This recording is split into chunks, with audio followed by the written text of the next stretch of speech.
Kyle, the Bills move to 9-3. New England falls back to 6-6. Bills win 24-10 in Foxborough, and I just by the look of your face, man, I'm gonna just let you have the floor, man. What the hell happened?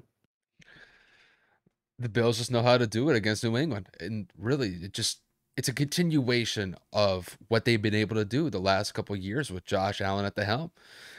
The Patriots defense can't stop Josh Allen and the Bills offense. And even though that Josh Allen wasn't the primary reason why that Bills offense was putting up points, he was still incredibly effective. Had a relatively nice game. I think he completed somewhere around 65 to 66% of his passes, had 2 passing touchdowns, one to Stephon Diggs, one to Gabriel Davis. But Kev, I'm going to be honest with you. I think the main takeaway from this game was the Bills running game. And I think this was a welcome sight if you are a Bills fan, knowing that they ran the ball extremely effectively against this Patriots defense, which when you look at the Patriots defense as a whole, their rushing defense is one of those areas that you can attack. And that's what I believe that Sean McDermott and the Bills coaching offensive staff made a point of emphasis in this game. Even though they didn't run the ball 4, 5, 6 yards per carry, they were picking up 3 yards here and there, and they were putting Josh Allen and that offense in positions where you're dealing with only like a 3rd and 2, a 3rd and 3, 3rd and 4. These are manageable down and distances on 3rd down to be able to convert those 3rd downs and extend drives. And that's exactly what we saw.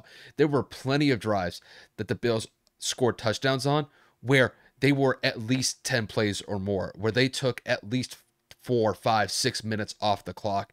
And to be quite honest with you, Kev, back in the good old days when Brady was with the Patriots, New England ran that style of offense when Tom Brady wasn't essentially Tom Brady yet.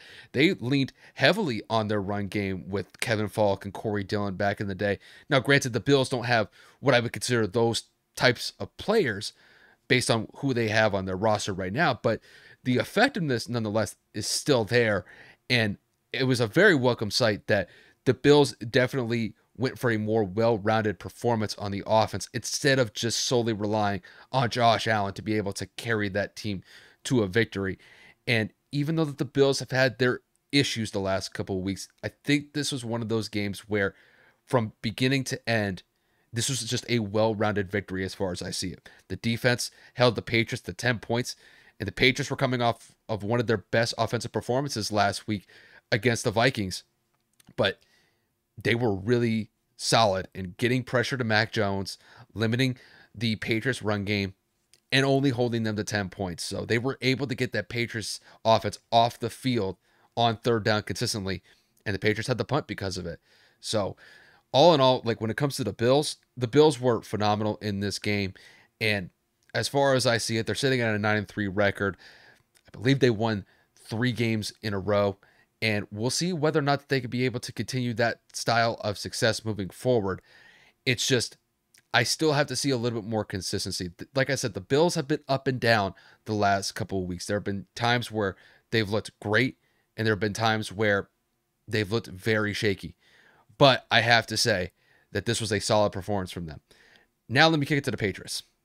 I've got to blame Bill Belichick on this one. I'll be honest with you. I think the Patriots looked underprepared for this game based on the circumstances at hand. You're going up against the Bills. The Bills are the top rival in your division at this point, simply just because they're one of the best teams in the division. And from the offensive play calling perspective, I thought Matt Patricia, outside of that one little slip screen that they ran to Marcus Jones, which ended up being the only touchdown that the Patriots scored, I thought play calling was atrocious. I think there were times where they could have definitely set Mac for some play action passes, but they leaned a little bit too heavily on the run game, and the Bills were able to snuff out some of the Patriots' runs where the Patriots had to deal with somewhere in between 2nd and 13 or 2nd and 15 multiple times throughout the game. And not only that, the amount of mental mistakes from the Patriots from this game in particular, and it's really been a trend the last couple of weeks, has been noticeable. With the amount of holding penalties, offensive line issues, this offense is just stagnant. And like I said earlier, that game against the Vikings, that was the best that I've seen New England's offense look the entire year. And then we went straight back to what the Patriots offense has looked like the entire year in this game specifically, where they just look flat. They look really unenthusiastic as far as I see it, just because they're dealing with down and distances that are just frankly unacceptable. You know, there are times where they're dealing with 3rd and 10, 3rd and 11, 3rd and sometimes even 3rd and 15. I mean, these are down and distances that you're not going to be able to convert very often. And they popped up once again in this game. And not only that, I thought the Patriots, they did enough defensively to keep the score relatively close. I mean, at one point it was 17-7 at halftime. I mean, I will even say the Patriots were up early in this game, but when the offense isn't moving the ball and executing third downs to extend drives, the Bills are going to get the ball back and they're going to score something just because of that offense that they have at their disposal. And I will say that the Patriots defense had a more respectable showing in this game. It wasn't an absolute blowout like I was hoping not to see. So only giving up 24 points to the Bills, it's not the worst thing in the world. But the fact that the Patriots offense only got 10 points on the board, it's really troubling. They're sitting at 6-6. Overall, I don't like the direction of the team. And I think when it comes to Bill Belichick, I think he's got to take some criticism here. I think he has failed Mac Jones, as far as I see it, with not surrounding him with a coaching staff that suits his skill set. And I think the play calling issues that Matt Patricia has been dealing with the entire year is indicative of that. The offensive line has been dinged up.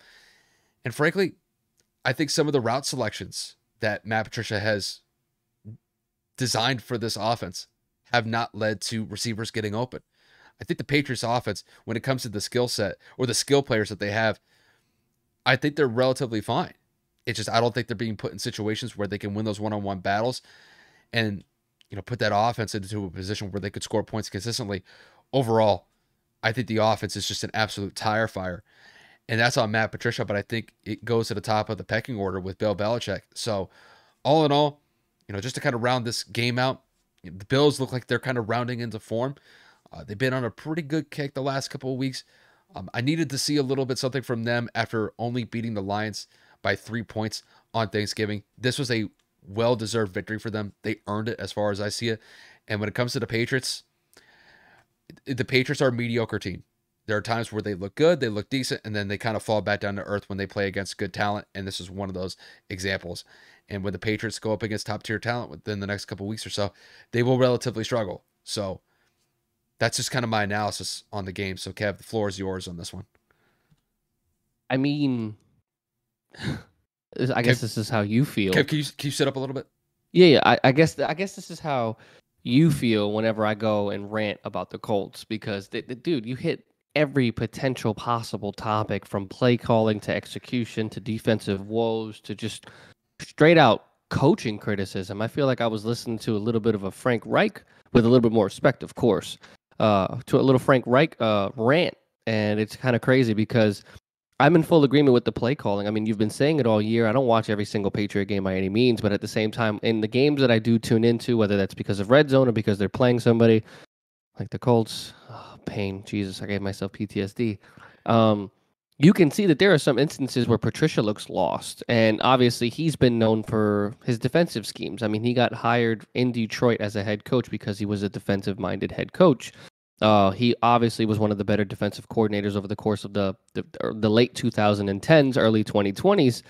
I mean, dude, that's what you're known for. Like, and you're gonna put a defensive-minded coach as your offensive coordinator? Like, I get it. You know, it's hard to replace a brilliant offensive mind in Josh McDaniels, and I know that that's not necessarily translating in Vegas. But what I'm trying to say is the system that he had in New England obviously worked tenfold as opposed to him being anywhere else, which includes Denver and now Vegas. What I'm trying to get at is criticism is not unwarranted when it comes to Bill Belichick, because the defense hasn't played well the last couple of weeks necessarily. I know that keeping Buffalo under 28, 30 points is a good feat, but they did have a 14-point second quarter. They did move the ball. They did keep time of possession completely away from New England. I think it was 38-21 in terms of minutes of possession, time of possession. And I'm just kind of like, not necessarily to the full agreement of what Kyle said, but it did look like Bill was just not ready for this, almost like he was just completely thrown off. And Buffalo has had New England's number over the course of Josh Allen's early career just because of the high-powered offense that they run. And Buffalo's defense has continuously gotten better year in and year out.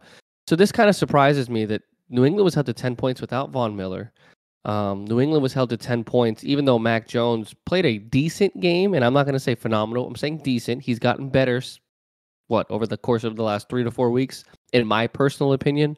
But yeah, I mean, there were some situations aside from the touchdown where you're like, why is the wide receiver lined up here? Why run a crosser here? Why are you playing? Why are you running a screen on like 3rd and 2? It just, to me, some of the play calling made no sense. I'm looking at this and I'm saying, as high and as quick as New England was rising for a potential competitive spot in the playoffs, they're kind of coming back down to earth. Like, yo, you can't do it with the talent that you have. You can't do it necessarily with the coaching staff that you have right now. And I just think that, at this point, New England's kind of just playing for respect. That you don't want to just call it a season. I don't think Bill Belichick has that in his system to kind of like give up. But Buffalo moves on to 9-3. I will give them credit where credit is due. I mean, Josh Allen finally was able to shake the turnover woes. I mean, I don't believe that he had an interception, and I'm looking at the fumbles. He actually did lose the ball. Never mind. The turnover woes continue. He did have a turnover. It was a fumble. But overall, I'm just looking at this and saying Buffalo has woken up since that Jets failure. They have found ways to get wins, whether that be close wins like the Detroit or convincing ones against a divisional rival like the Patriots. Doesn't matter. Buffalo moves on to 9-3, and I think that they are slowly climbing back up the power rankings to be recognized as one of the better teams in the AFC.